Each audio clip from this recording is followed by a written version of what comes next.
So we built these hugel mounds, another garden experiment, back in mid-June, I think, just to kind of get them started. So idea is there's woody, rotten, woody, big logs buried about 2 feet beneath the surface of the ground, and then we piled up all this dirt on top of it. And it's supposed to make it very nutritious in the future and water absorbent and the whole 9 yards. So it's like a water trap, because you dug out a trench 2 feet deep, about 3 foot wide, and then you put big logs in them, rotten logs that we got from the forest, and we filled it back up with dirt, some smaller stuff, smaller sticks, piled all the dirt back up on it, and we planted some stuff. Now, we didn't expect those plants to actually thrive because there wouldn't have been enough nutrients in there yet. As a matter of fact, the rotting and decomposing wood would have been a competition for the nitrogen that might have been in the soil. So we threw some squash on it, a couple of varieties of squash and some melons. None of them did really well. The cucumbers that were on it did okay. And so now what we're gonna do is we're gonna bed these things down for the winter. And so we're gonna take some leaves that I collected and reduced yesterday, chopped up with our leaf vac system, ran it through twice. And we're gonna pack it on top of this mound, and we're gonna pack some straw on it, and then we're gonna cover it with a tarp and let it overwinter like that, and then come back in the spring and see what we got. That's how this experiment's going. Anyway, so this I chopped up yesterday, which is a pretty good reduction. So that got the process started. So we got this one mound ready. We're just gonna go ahead and leave all the weeds accumulated on here as a nitrogen source, I guess. We got the melon vines that were the last to go. We kept holding out hope for a melon. Never happened. I mean, well, they would grow about that big, and then they would start, it looked like suffer from like a blossom rot or something. Only thing I can figure is the lack of proper minerals and nutrients in here, maybe calcium, I don't know. And so it psyched us out a couple times thinking we might get some melons, but we did not get any melons. So we'll at least throw the foliage back up here as another source of nitrogen before we pack the leaves and the old straw on it. That's the old straw. I think we'll put the old straw. I got some new straw, but I think I'll put the old straw back on it. And who knows, maybe that straw was actually the source of our problem, because straw often has herbicides in it.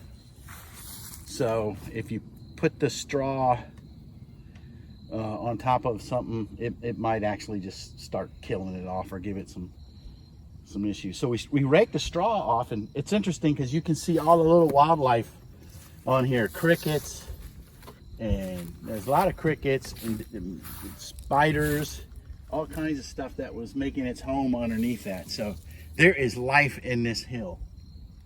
And so time will tell how it works out. I think next year we're gonna start asparagus on here. And we have 2 hills, and they're in the sunny side. This one's in most sun, that one's in partial sun most of the day. Full sun in the morning, hardly no sun in the afternoon. So right now we had weaved some sticks into it to help hold the dirt into place. So we're pulling all that up, and we're going on to stage 2 for this. They say it could take, several years for these things really to get to where they're super highly nutrient. We'll see. So again, it's an experiment. So what do we know? People have been doing this for years with them. And now I think the expectation is that the first year, and maybe even 2 seasons or whatever, you're not going to get super productivity out of it. So but we thought we would, if this works really great, we just do the whole field. Because we got plenty of rotten wood, and I got a digger, I got an excavator. So it wasn't hard. It didn't take as long to make this. So hardly any manual labor went into it, except for what we're doing now, really. Well, we'll get back to work.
too. You can see how we weave sticks into it. Created nails. Yeah. So yeah, so we created some nails, I guess you call them, to hold the sticks in place. Which really did a good job. Yeah. So I think we're the erosion aspect of it, where the sticks are needed, is probably no longer necessary. So we're going to go ahead and spend our time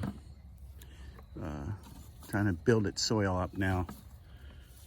So we'll get back to that.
Feel like a farmer yet? I need a bigger tractor. So like in a big field. A big field. And I just want to be gardening. All right, let's put some straw in this. All right. Now, hopefully, I mean, this straw probably has Roundup in it from when they use it on a field. So, not sure. Yeah. So, I mean, it's very likely it does. So over time, it'll dissipate. So maybe I'm thinking we leave the straw in there and allow the rain to kind of like wash it out before we try to cover it. Sounds like a good idea. Keep an eye on it. Yeah. Fair enough.